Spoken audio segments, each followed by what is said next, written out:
The fever had burned in Hank Mercer for 3 days before he finally stopped recognizing his own children.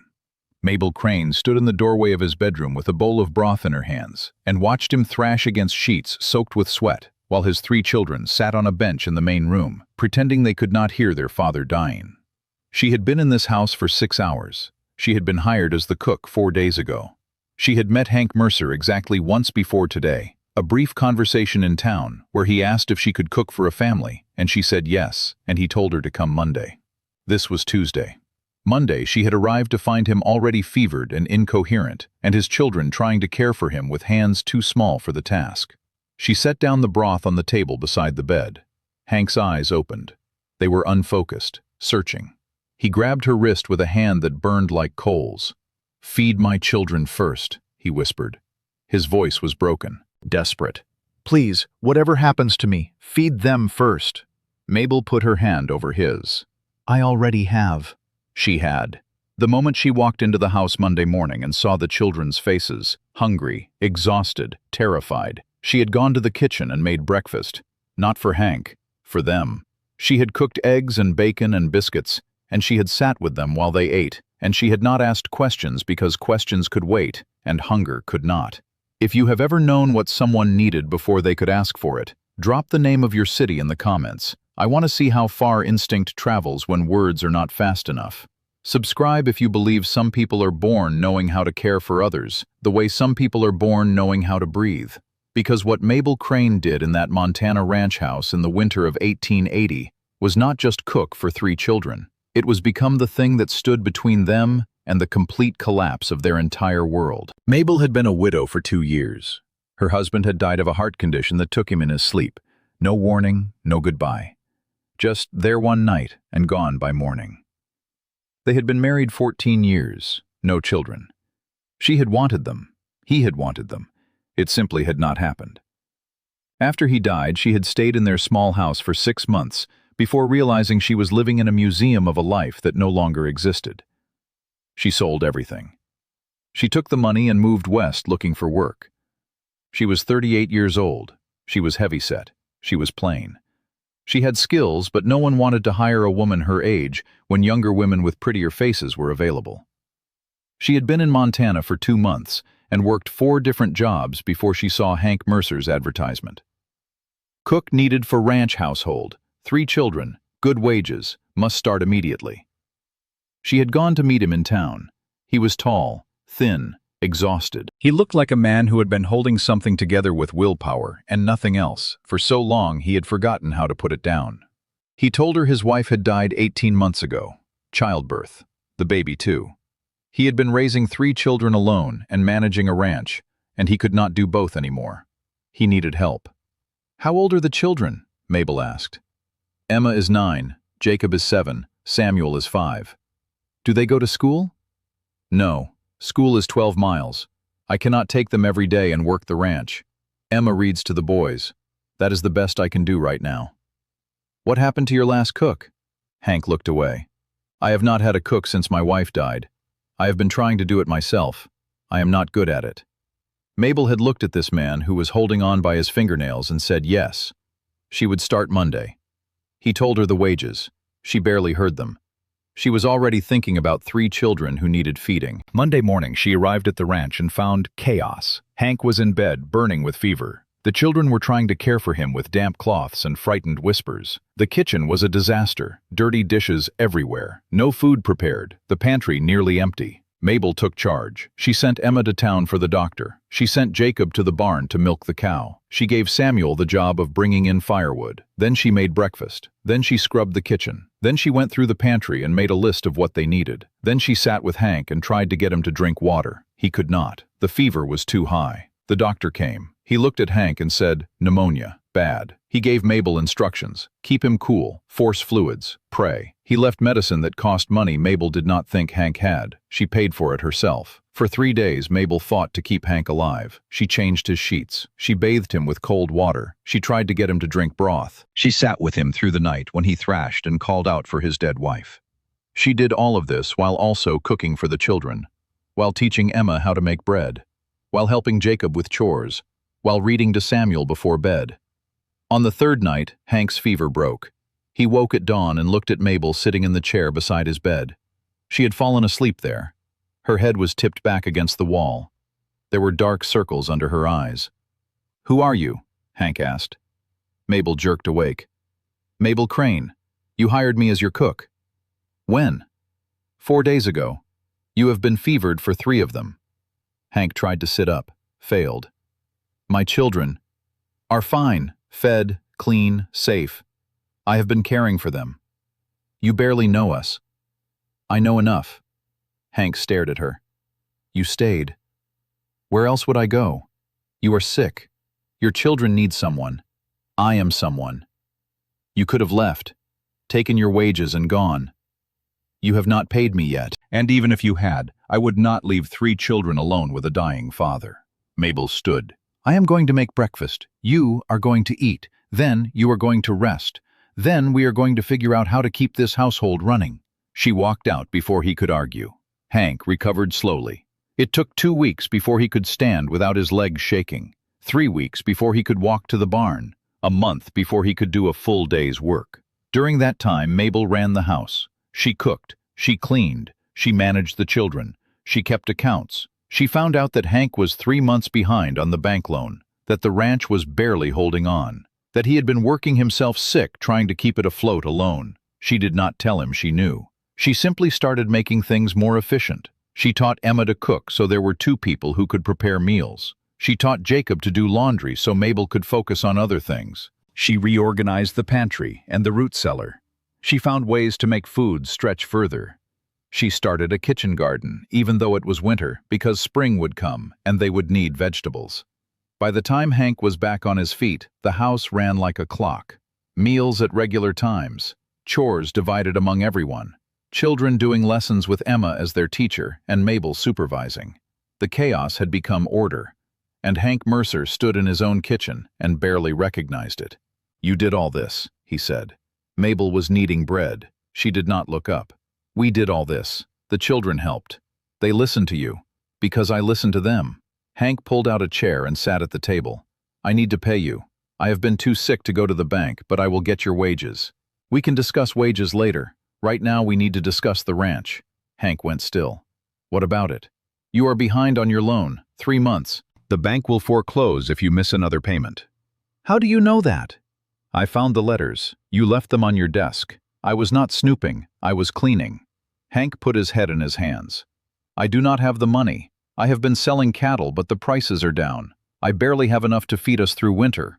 Mabel stopped kneading. She wiped her hands on her apron. She went to her room and came back with a small leather pouch. She set it on the table in front of Hank. "What is this?" he asked. "Money. Enough to cover 2 months of your loan payment. It is not a gift. It is an investment." "I cannot take your money." "You can, and you will, because I am not giving it to you. I am investing it in this ranch. In exchange, I want a stake, 10% ownership. When the ranch makes money, I make money. When it does not, I share the loss." Hank stared at her. "Why would you do that?" "Because I have been here a month. I have seen how hard you work. I have seen what this place could be if you had help. And I have decided I want to help. Not as your cook, as your partner." "I barely know you." "You know I kept your children alive while you were dying. You know I turned your house from chaos into order. You know I am not afraid of work. What else do you need to know?" Hank looked at the money, then at Mabel. "Why do you care about this ranch?" "Because your children care about it, and I care about them." He took the money, not because he wanted to, because he had no choice. He went to the bank. He made the payments. The ranch stayed alive. Spring came. Mabel planted the garden. She planted more than vegetables. She planted herbs for cooking and medicine. She planted flowers because the children needed something beautiful to look at. Emma helped. Jacob dug the beds. Samuel placed seeds in the ground with the careful concentration of a child who had been given an important job. Hank worked the ranch. He mended fences. He managed cattle. He hired 2 ranch hands, men who worked hard and did not ask questions about the widow who ran the house like a general. The ranch started to recover. Not quickly, but steadily. In summer, Mabel started teaching the children properly. Emma could already read, but Mabel taught her arithmetic and history. Jacob learned his letters. Samuel learned to count. They had lessons every morning at the kitchen table. Hank would come in for lunch and find them bent over slates doing sums or reading aloud from books Mabel had brought from town. "You are teaching them," Hank said one day. "Someone needs to." "I should be paying you more. You are not just a cook now. You are a teacher, a housekeeper, a ranch manager." "Then pay me in percentage. Increase my stake to 15%. When the ranch profits, I profit." Hank agreed, not just because it was fair, but because he had started to realize that Mabel was not his employee. She was the reason the ranch was surviving. She was the reason his children were thriving. She was the reason he woke up every day and believed things could get better. In the fall, the bank sent an appraiser. The ranch was doing well enough that they wanted to reassess the loan terms. The appraiser looked at everything: the house, the barn, the cattle, the land. He spoke to Hank. He spoke to Mabel. He wrote his report. 2 weeks later, Hank got a letter. The bank was reducing his interest rate. The appraiser had noted that the ranch was well managed, that the household was stable, that the operation showed promise. The new terms would save Hank $300 a year. That night, Hank showed Mabel the letter. She read it. Then she looked at him. "We did that," she said. "Not you, not me. We. I could not have done it without you." "No, you could not have. But I could not have done it without you either. This is your land, your children, your dream. I just helped you hold on to it." Hank was quiet for a long time. Then he said, "What happens when they grow up? When Emma is old enough to run the house on her own? When the boys can manage the ranch? What happens to you then?" "I do not know. I have not thought that far ahead." "I have." Hank stood. He crossed the kitchen. He stood in front of Mabel. "I have thought about what happens if you leave, and I do not like it. The house would run, the children would survive, but it would not be the same. Because you are not just the cook or the teacher or the partner. You are the reason this place feels like a home again. And I do not want you to leave. Ever." Mabel looked up at him. "What are you saying?" "I am saying I want you to stay. Not as a hired hand. Not as a business partner. As my wife." Mabel's breath caught. "You do not love me. I do not know if I love you the way I loved Catherine. But I know I respect you. I know I depend on you. I know I think about you first thing every morning and last thing every night. I know my children love you. I know this house only works because you are in it. If that is not love, it is close enough that I am willing to call it that. You do not have to marry me to keep me here. I am already invested, literally. I own 15% of this ranch. I know, but I want to share the rest with you. I want you to have 50%. I want you to have my name. I want my children to call you mother if they want to. I want to stop pretending you are just someone who works here, when you are the person who holds all of us together." Mabel stood. She was shaking. "I am not young. I am not pretty. I am not what men usually want. You are exactly what I want. You are strong. You are capable. You are kind. You walked into this house when I was dying and you saved my children first before you even thought about me. That is the kind of person you are. And that is the kind of person I want to spend the rest of my life with." Mabel's eyes filled. "I loved my first husband. I did not think I could love anyone else." "You do not have to love me. Not yet. But maybe someday you could. And in the meantime, we can build something together. We already have. Let us keep building." Mabel looked at this man who had been a stranger 4 months ago, who had become someone she thought about constantly, who had trusted her with his children and his ranch and his life, who was offering her not just a job, but a family, a home, a future. "Yes," she said, "I will marry you." They married in October. The children stood as witnesses. Emma cried. Jacob tried not to cry and failed. Samuel asked if he could call Mabel mother now, and she said yes, and he hugged her so hard she lost her breath. The ranch continued to grow. Mabel's 15% became 50% as Hank had promised. They made decisions together. They worked together. They built something that neither of them could have built alone. In the spring, Emma asked Mabel to teach her to sew. Not just mending, real sewing, dresses and quilts and beautiful things. Mabel taught her. They sat on the porch in the evenings and stitched, while Hank and the boys worked in the barn, and the mountains turned purple in the distance.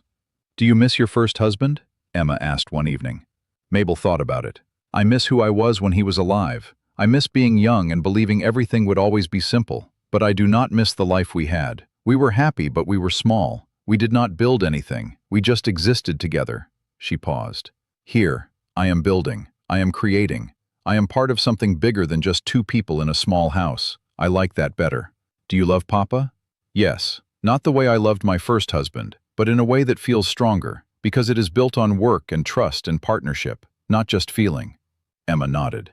"Mama loved Papa that way too. I remember her telling me that love is not just something you feel, it is something you do." She said she loved Papa because he worked beside her, not just for her. "Your mother was a wise woman. She would have liked you. She would have been grateful you were here when Papa needed you, when we needed you." Mabel's throat tightened. "I am grateful I was here too." Years passed. The children grew. Emma married a man from town and moved into a house Hank built for them on the edge of the ranch property. Jacob took over most of the cattle operation. Samuel became the best horse trainer in the territory. They all stayed close. They all worked the ranch together. Hank and Mabel grew old together. They worked side by side for 23 years.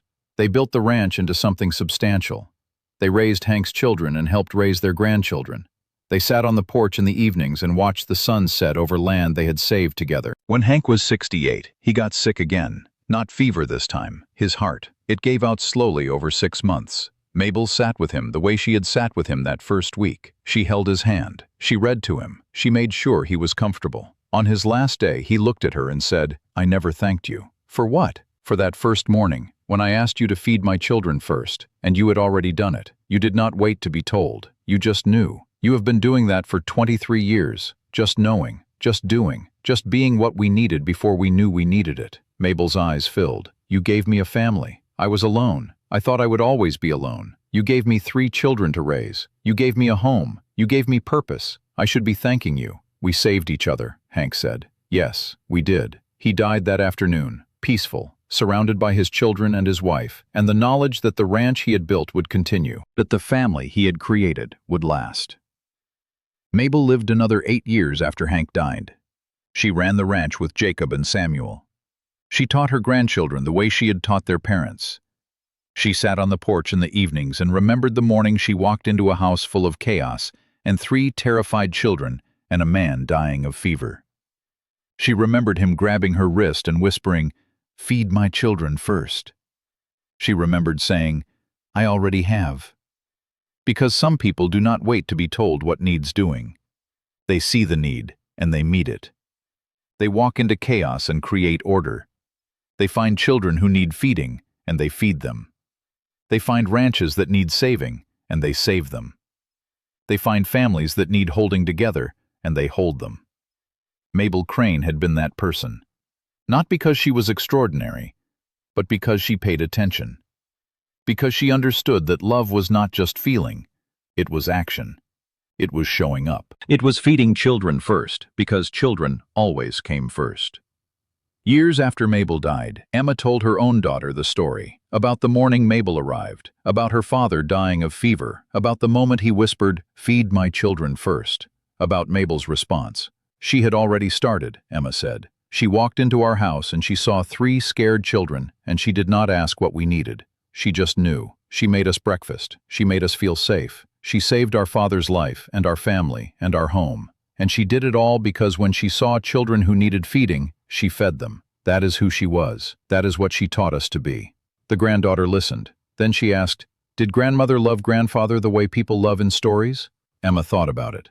She loved him better than stories, because stories are about feeling. But grandmother taught us that love is about doing, about seeing what needs to be done and doing it before anyone has to ask. That is the best kind of love. That is the kind that lasts. And it did last. The ranch continued for generations. The children Mabel fed became parents who fed their children. The lessons she taught became the foundation of a family that grew stronger with each generation. All because one woman walked into a house full of need and did not wait to be asked. She saw 3 hungry children and a dying man, and she chose action over hesitation. She chose feeding over asking. She chose doing over waiting. She had already started, and because she started, everything that came after was possible. The survival, the recovery, the family, the love, the life. All of it started with one woman who understood that the most important question is not, "What should I do?" but, "What needs to be done right now?" And the answer, always, was to feed the children first.